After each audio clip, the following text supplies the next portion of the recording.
سعد بن ابی وقاص رضی اللہ عنہ حضور پاک کی خدمت میں آئے، آ کے کہا یا رسول اللہ میں ایمان لے آیا، میری امی کو پتا چلا دھرنے پہ بیٹھ گئی۔ کہاں بیٹھ گئی؟ اجی بولو کہاں بیٹھ گئی؟ دھرنے پہ۔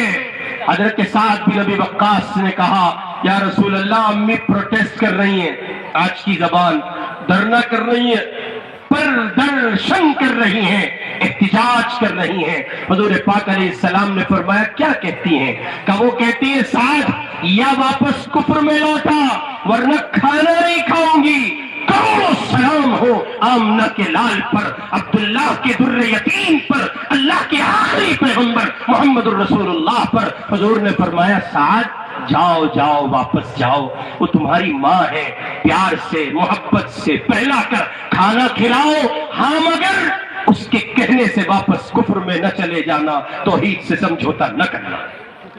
لکم دینکم ولی دین، چودھری صاحب دین نہ بیچو، دین سے سمجھوتا نہ کرو، دین پر آنچ نہ آئے، دین پر بٹا نہ لگے، دین سے کسی طرح کا سمجھوتا نہ کیا جائے، ایسی صاف ستھری زندگی جینے کی کوشش کرو۔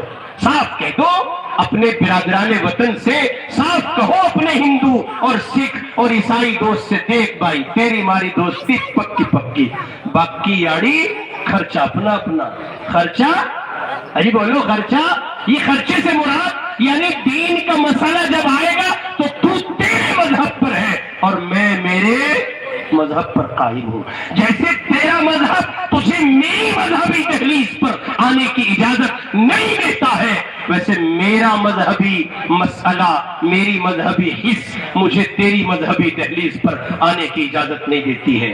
اور اس وقت توحید کے مسائل علماء سے پوچھا کرو، اپنی مسجد کے امام صاحب سے پوچھا کرو کس حد تک جا سکتے ہیں، کس حد تک نہیں جا سکتے۔ برادران وطن میں سے جب کوئی آپ کو نمستے نمسکار یا رام رام جی کہے تب آپ ان کے جواب میں کہو آداب، وہ پھر کہے گا رام جی آپ کہیے آداب، وہ پھر کہے گا نا، جتنی بار وہ آپ سے کہے اتنی بار اپنی تہذیب کا جواب اس کو دیجئے تاکہ اسے پتہ چل جائے اس کی اگر ایک تہذیب ہے تو آپ کی مستقل اپنی مذہبی رنگی تہذیب ہے جس سے نکلنے کی اجازت نہیں دی جا سکتی۔ اسی کو حضرت حکیم الامت مولانا تھانوی علیہ الرحمہ نے کہا جم جاؤ ڈٹ جاؤ، ٹکو اس پر، کس پر؟ اس پر ٹکو اللہ کے سوا کوئی معبود نہیں۔ یہ توحید کا سبق ہے۔ اور محمد الرسول اللہ صلی اللہ علیہ وسلم اللہ کے آخری کون سے؟ اجی بول کے بتاؤ، ہمارے بزرگ چچا بیٹھے ہیں آپ کی خدمت میں عرض کر رہا ہوں، کون سے؟ آخری رسول ہیں۔ اگر جھوٹوں کو بھی کوئی کہہ دے نکو، میں تو مذاق کر رہا تھا، جادو پھوڑ دو، چکر میں نہ پڑو، بالکل رعایت کی ضرورت نہیں ہے، اس لیے کہ ایسے کمینے اور ڈاکو معاشرے میں گھوم رہے ہیں جو مختلف زاویوں سے آپ کی سماعتوں تک یہ بات پہنچائیں گے کہ نہیں نہیں نہیں، شکیل بن حنیف کے نام کا ایک کالیا اورنگ آباد کی سرزمین پہ رہتا ہے، اس کو بھی اللہ نے نبی بنایا ہے، توڑ دو توڑ دو، دو چار دانت باہر آنے چاہیے اس کے۔ میرا مطلب یہ ہے کہ قانون کے دائرے میں ایسی حجامت کرو کہ وہ آئندہ گستاخ نبوت کبھی گستاخی نبوت کا کبھی مرتکب نہ ہو سکے۔ نہ بھائی، ہم نے تو نو سنا اللہ کے آخری نبی محمد ہیں، ان کے بعد نہ جزوی نہ کلی کسی کے پاس کوئی نبوت نہیں۔ اور تو کہہ رہا سوچ لے پربالیان کام ہے، بھائی صاحب علاج کر دوں، اور اگر مان لے تو سبحان اللہ، ورنہ علاج کر دو، اتنا تو نبوت کا حق ہے۔ البتہ کرنا قانون کے دائرے میں، سمویدھان سے، آئین سے، دستور سے، قانون سے کھیلنے کی اجازت نہ شریعت دیتی ہے نہ سماج دیتا ہے۔ آگے بڑھیں۔ دوسرا بنیادی سبق حضرت حکیم الامت مولانا تھانوی علیہ الرحمہ کہتے ہیں اگر یہ پہلا سبق آپ نے اپنی زندگی میں اتار لیا اور اس کو محفوظ کر لیا تو آپ کی توحید بچ گئی، رسالت بچ گئی، یعنی توحید اور رسالت پر لایا ہوا ایمان محفوظ رہ گیا۔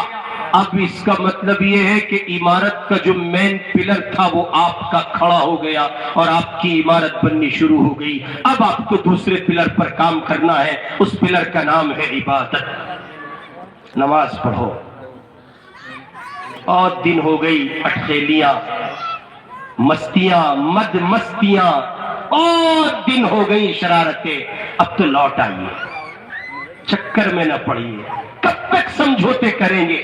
نماز نہیں، مومن اور نماز نہ ہو، مومن اور سجدہ نہ ہو، مومن اور خدا کی حضوری نہ ہو، مومن اور مسجد سے وابستگی نہ ہو۔ رسول پاک علیہ الصلوۃ والسلام فرماتے ہیں مومن مسجد میں ایسے ہوتا ہے جیسے مچھلی پانی میں ہوتی ہے، مچھلی پانی کے باہر نہیں رہ سکتی، مومن مسجد کے باہر نہیں رہ سکتا۔ اور یہاں ہمارا اور آپ کا حال، صبرات آ رہی بھائی، کیا آ رہی؟ ابھی تو بھائی کو جو بھی نہیں پتا شب برات ہے یا صبرات ہے، کیا آ رہی جی؟ صبرات آ رہی بھائی، دے نفل دے نفل دے نفل، بھائی اتنے پڑھنے سارے سال کی پورے ہو جائیں۔ نہیں حضرت، اگر یہ سارے سال کی پورتی ہوتی تو کب کی ہو چکی ہوتی، یہ تو پورے سال میں 5 وقت فرض ہے ہی، کرنا پڑے گا، اس کے بغیر کام نہیں چلے گا۔ روز محشر کے جاں گداز بود، اولی پرشش نماز بود، قبر میں گئے کچھ دن لیٹے، حشر میں اٹھے، فرشتوں کے جمبو، ان کے ڈنڈے، ان کے کوڑے، ان کے ہتھوڑے، اللہ تعالیٰ کی عدالت، مصطفیٰ کی نگاہ، اور اللہ کا پہلا سوال، نماز کیسی تھی؟ تھی کہ نہیں تھی؟ کیسی تھی؟ بات کا کانسیپٹ پہلے بتاؤ، تھی کہ نہیں تھی؟ اجی بس وہ کدی مجھے تو حیرت ہوتی ہے، آج کا مسلمان اپنی مصروفیات میں یہ جملے کہتا، اجی بتاؤ مول صاحب ٹائم نہیں ملتا، کاروبار بہت پھیل گیا، یہ دیکھیے اتنی سی دیر نہیں لگتی اللہ میاں کو فقیر بنانے میں، اتنی سی دیر، اتنی سی، اور ہوا ہے۔ ایسی مثالیں موجود ہیں۔ شیخ الاسلام حضرت مولانا محمد تقی صاحب عثمانی لکھتے ہیں بغداد کی سرزمین پر ایک آدمی اپنی بیگم کے ساتھ دسترخوان پر بیٹھا ہوا اپنے گھر میں کھانا کھا رہا ہے، فرصت نہیں ہے آپ کے پاس نماز کو، کسی نے دروازہ بجایا۔ اس زمانے کے جو فقراء تھے، مانگنے والے تھے، وہ یہ نہیں کہتے تھے لاؤ جی دے دو، آج کے تو فقیر بہت اعلیٰ درجے کے ہو رہے ہیں۔ ہماری گلی میں ایک بھیک مانگنے آیا، آئی فون پہ بات کر رہا ہے، تو میں نے اسی وقت کہا اپنی اہلیہ سے، میں نے کہا دیکھو یہ دنیا کتنی ترقی کر گئی، یہ بھیک مانگنے والا بھیکاری فقیر بھی آئی فون لے رہا، مجالے 1 روپے کا نوٹ پکڑ لے، 5 کا بھی نہیں پکڑتا، 10 کا بھی نہیں پکڑتا گلٹ کا، تو وہ لوہے والا جو ہے وہ بھی نہیں پکڑتا، 10 کا بھی کب؟ جب وہ کاغذ کا ہو، تاکہ اس میں کچھ معیار وقار کردار بحال سا رہتا ہے تو پکڑ لے، ورنہ دے کے دیکھو 1 5 کا نوٹ ایک دم دیکھے گا بالکل فلمی سٹائل میں، کیا دے رہے ہو؟ جانتے ہو کیوں؟ اس لیے کہ یہ سب پیشہ ور بھکاریوں کی دنیا ہے۔ حضرت تھانوی علیہ الرحمہ لکھتے ہیں جس آدمی کے بارے میں یہ یقین ہو معلومات کی دنیا میں جا کر کہ یہ پیشہ ور بھکاری ہے، اسے بھیک دینا حرام ہے، جائز نہیں ہے، بھگا اور دو، دھکے دو، زیادہ بڑے دیالو مت بنو۔ اس وقت بھیک مستقل ایک کاروبار ہے، جاؤ جا کے سگنلوں کو دیکھو، ٹریفک سسٹم میں دیکھو، وہ جو معذور قسم کے بچے چھوڑے جاتے ہیں، وہ چھوڑے جاتے ہیں، وہ چھوٹے ہوئے نہیں ہوتے ہیں، وہ پری پلان چھوڑے گئے ہیں، ان کا یہ کاروبار ہے، وہ مستقل ایک معین رقم اپنے باس کو لے جا کے دیتے ہیں۔ اور ابھی گزشتہ دنوں ایک ٹی وی چینل نے باقاعدہ ایک انکشاف کیا، مہاراشٹر کی سرزمین پر ایک بھکاری پکڑا گیا، غالباً 450 کروڑ روپیہ کیش اس کے پاس پایا گیا۔ کس پہ؟ بھکاری پہ، مانگنے والے پہ۔ اس لیے تحقیق مطلوب ہے۔ مذہب اسلام لنگڑا لولا مذہب نہیں ہے، آنکھ بند کر کے اندھ بھکت بننے کی اجازت مذہب اسلام نہیں دیتا ہے۔ آئینے کی طرح صاف ہو بات، تب کہتا ہے قبول کرو۔ کھانا کھا رہا ہے بیٹھا ہوا، دروازہ بجا، دستک ہوئی، کہنے والے نے کہا اجرکم علی اللہ، کھانے کو دے دو خدا نوازے گا۔ اس نے اپنی بیگم سے کہا کہ یہ ڈلیا میں روٹی رکھو اور رکابی میں سالن رکھو، کٹوری میں ڈلیا میں روٹی اور کٹوری میں سالن، اور رکھ کے اسے باہر دیا۔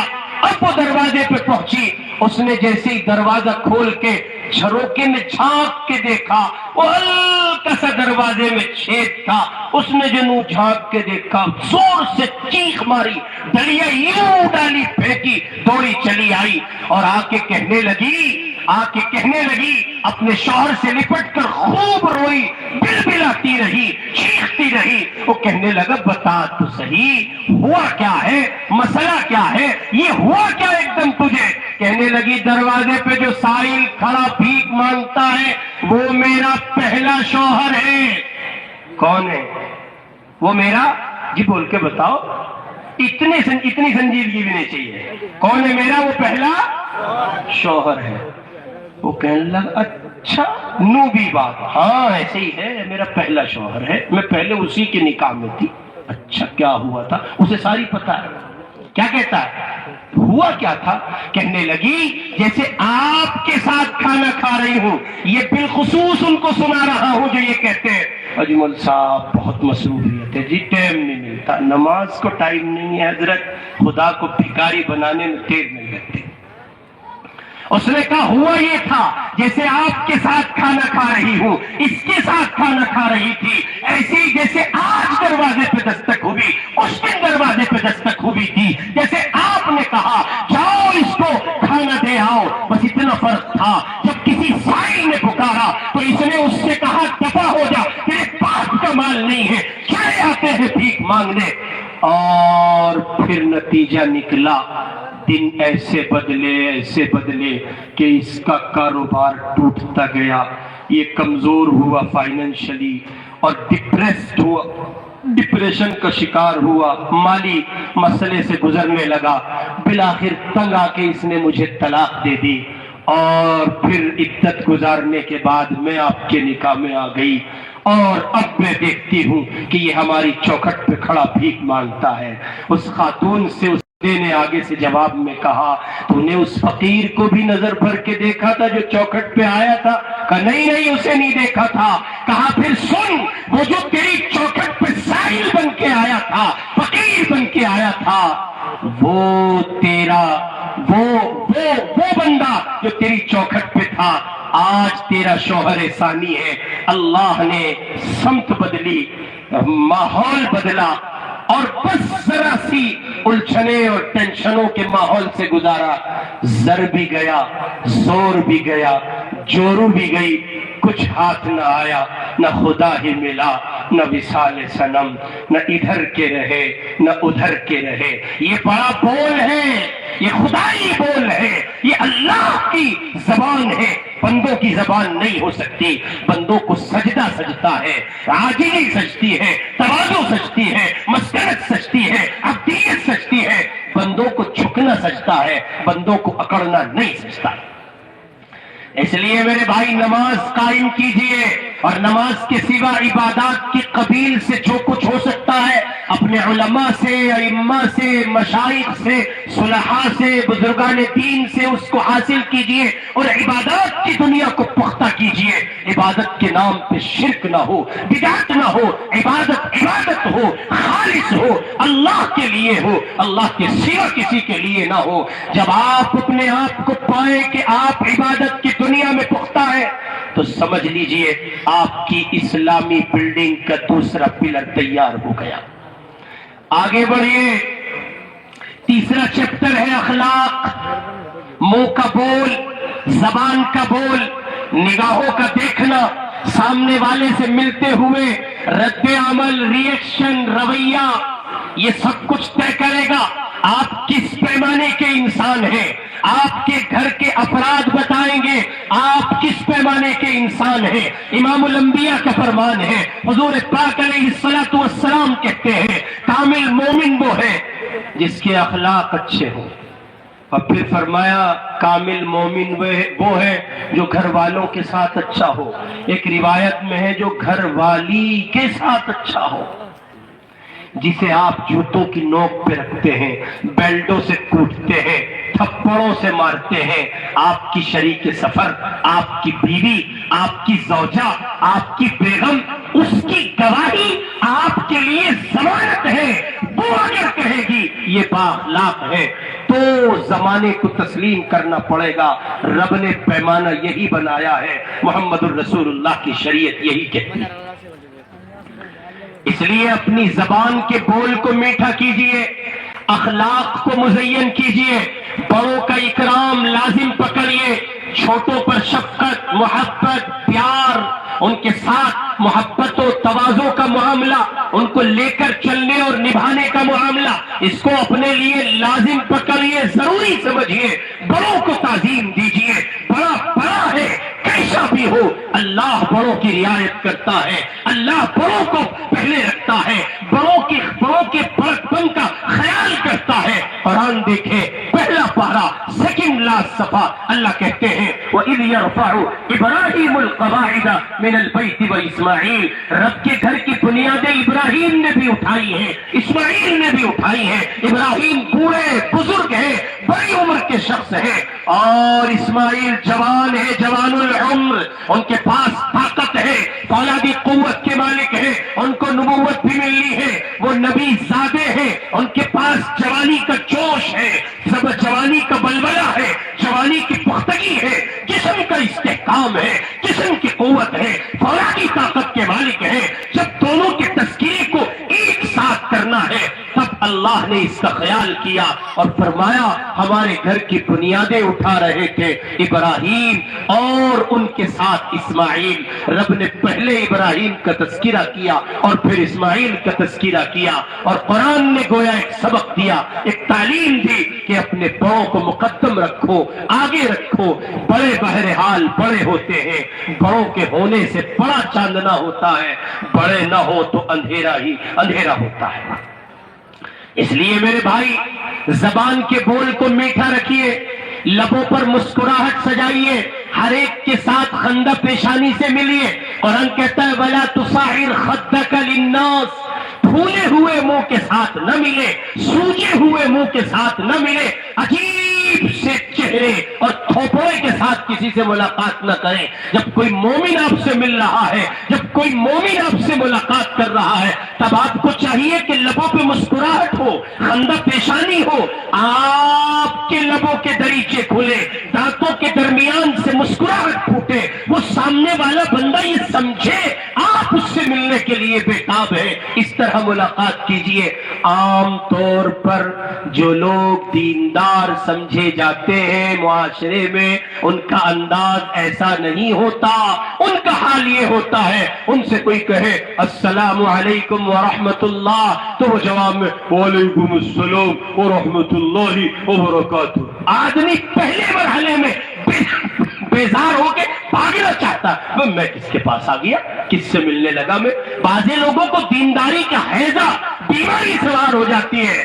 ذرا کسی بزرگ کے قریب کیا بیٹھ گئے، ذرا کسی مدرسے میں جا کر علماء سے تعلق کیا ہوا، ذرا دو چار اہل اللہ کی مجلسیں کیا اٹینڈ کی، ذرا دو چار چلے کیا لگا لیے، امیر صاحب کیا ہو گئے، ذرا دو چار حروف ہم جیسوں نے پڑھ کیا لیے، سوجا ہوا منہ۔ قرآن کہتا ہے نہ وَلَا تُصَعِّرْ خَدَّكَ لِلنَّاسِ، یہ اجڑے ہوئے چمن کے ساتھ ملاقات کرنا بھی کوئی ملاقات کرنا ہے؟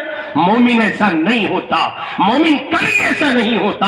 میرے مصطفیٰ ایسے نہیں تھے۔ حضور پاک کا حال یہ ہے، بڑے سے بڑا دشمن کا ان کے سامنے آ گیا، حضور نے باہیں پھیلا دی، دانتوں کے درمیان سے نور نکلا، لبوں کے دریچے کھلے، محبت بھری مسکراہٹ ہے، پیار بھری پیشانی ہے، باہیں پھیلائی ہوئی ہیں، ہاتھ ملاتے ہیں، معانقہ کرتے ہیں، اور کمال یہ ہے جب تک وہ آدمی ہاتھ چھوڑ نہیں دیتا، مصطفیٰ کا جسم چھوڑ نہیں دیتا، تب تک کالی کملی والے اپنے ہاتھ مبارک کو اور اپنے وجود مبارک کو اس سے جدا نہیں کرتے ہیں، اور ملنے کا ایک ایسا انوکھا انداز پیش کرتے ہیں کہ وہ پہلے مرحلے میں یہ کہہ گزرتا ہے ہاں میں نے بہت دیکھے لیکن محمد سا میں نے بھی نہیں دیکھا صلی اللہ علیہ وسلم۔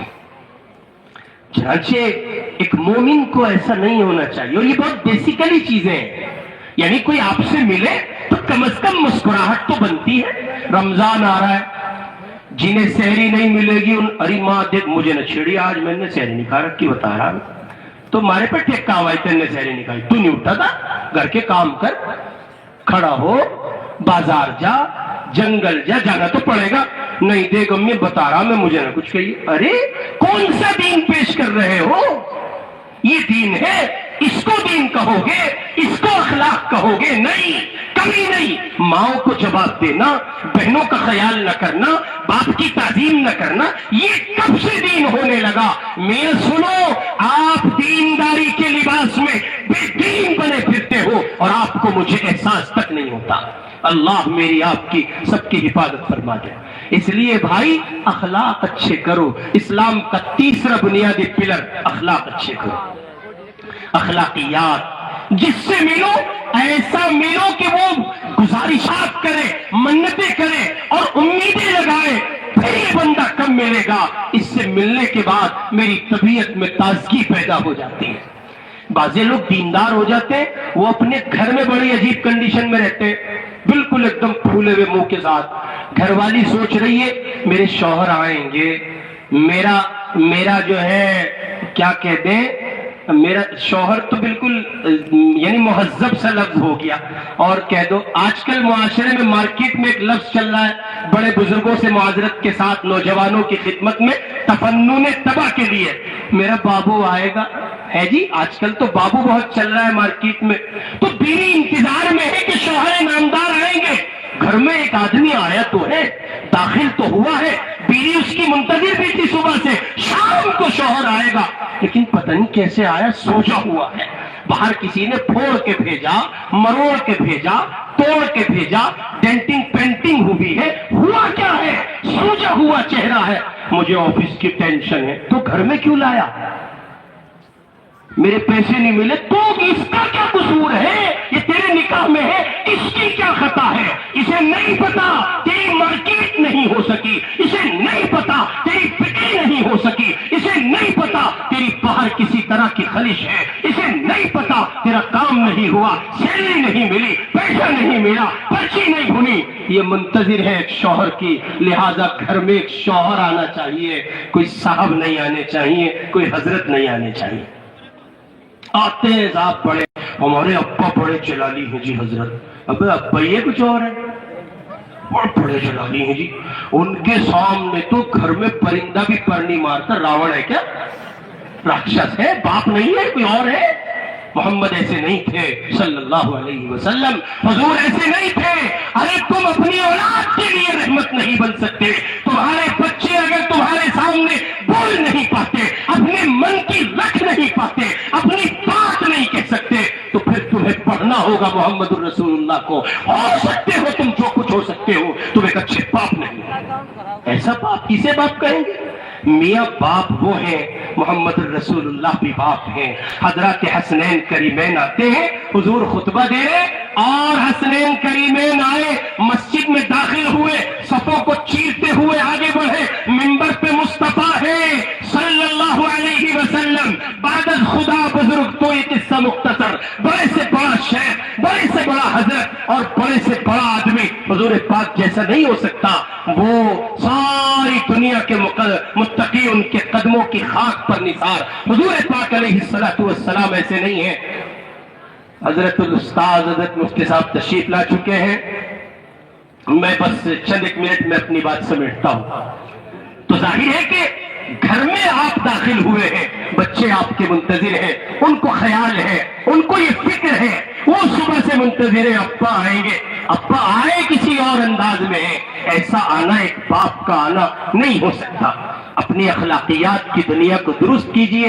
ظاہر ہے کہ جب اس پر محنت ہوگی اور اپنے آپ میں ایک اچھا انسان بننے اور ایک اچھے کردار کے ساتھ پیش آنے کی ہم کوشش کریں گے، محنت کریں گے، نتائج بہت بہت معنی خیز مرتب ہوں گے۔ اس کے لیے جو رشتہ آپ کی ذات سے منسوب ہے اور جس رشتے کے ساتھ آپ سماج میں گھر میں رہتے ہیں، اس رشتے کا حق ادا کیجئے۔ پڑھیے آپ کس رشتے کے حامل ہیں، نتیجہ آپ کو بہت بہت سنہرا یا اپنے سر کی آنکھوں سے دیکھنے کو مل جائے گا۔ تیسرا بنیادی پلر حضرت حکیم الامت مولانا تھانوی علیہ الرحمہ دامت رحمت اللہ علیہ نے جو کہا، علیہ الرحمہ نے جو کہا وہ یہ کہ آپ اپنی اخلاقیات کو درست کیجئے، چوتھا بنیادی کام اپنے معاملات کو درست کیجئے، بہت مختصر سے لفظوں میں جس کا لے رکھا ہے دے دیجئے، کسی کا حق واجب نکلتا ہے نپٹا دیجئے، یہاں نپٹے گا روپیے میں نپٹے گا، یہاں نپٹے گا زمین میں نپٹ جائے گا، یہاں نپٹے گا سستا نپٹے گا، وہاں اگر نپٹانا پڑا تو بہت بھاری ہوگا، بہت مشکل ہوگا۔ اور پانچواں بنیادی پلر جو حضرت تھانوی علیہ الرحمہ نے ایک اسلامی تعلیمات کے مجموعے کے طور پر جو آپ نے 5 بنیادی باتیں پیش کی ہیں، شیخ الاسلام حضرت مولانا محمد تقی صاحب عثمانی دامت برکاتہم العالیہ لکھتے ہیں کہ یہ 5ویں چیز معاشرت ہے، سماج میں آپ رہتے ہیں، معاشرے میں آپ رہتے ہیں، کیسا رہنا ہے، کس کے ساتھ کس درجے کا رابطہ، کس درجے کا تعلق ہے، کسی بندے کو آپ کی ذات سے تکلیف نہ ہو، آپ کے ہاتھ سے، آپ کی زبان سے، کردار سے، افعال سے، کسی زاویے سے اللہ کے کسی بندے کو، وہ مسلمان ہو یا ہندو، سکھ ہو یا عیسائی، کسی مذہب کا ہو، کسی سماج کا ہو، اسے آپ کی ذات سے تکلیف نہ ہو، ہلکے پھلکے معاشرے میں رہیے، ہر ایک کے لیے رحمت بنیے، زحمت کسی کے لیے نہ بنیے، نتیجہ آپ کے سامنے ہوگا۔ اگر ان 5 بنیادی باتوں پر آپ عمل پیرا ہو گئے، میں نے اور آپ نے ان 5 بنیادی باتوں کو اسلامی عمارت کے 5 بنیادی پلروں کے طور پر اختیار کیا تو بہت قریب ہوں گے وہ دن جب ہم اپنے سر کی آنکھوں سے اس کا مشاہدہ کریں گے اور دیکھ لیں گے کہ اللہ اپنے دی ہوئی توفیق سے ہمیں کل کے کل اسلام پر عمل پیرا فرما دیں گے، اور نتائج بہت بہت معنی خیز ہوں گے، اور اللہ تعالیٰ اپنے فضل و کرم سے کل کا کل اسلام ہماری اور آپ کی جھولی میں ڈال دیں گے۔ بہت بہت زیادہ مبارکبادی ہے استاد الاساتذہ حضرت مفتی عبدالجبار صاحب دامت برکاتہم العالیہ کے لیے، جو اس ادارے کے ذمہ دار ہیں، کہ وہ آپ کے لیے بزم سجاتے ہیں اور ہم چھوٹوں کو حکم فرماتے ہیں، اپنا ان بڑوں سے پڑھا ہوا سبق آپ کی خدمت میں رکھا ہے۔ اللہ رب العزت والجلال مجھے بھی آپ کو بھی ان اسباق پر عمل کی توفیق عطا فرمائے۔ وآخر دعوانا الحمدللہ رب العالمین۔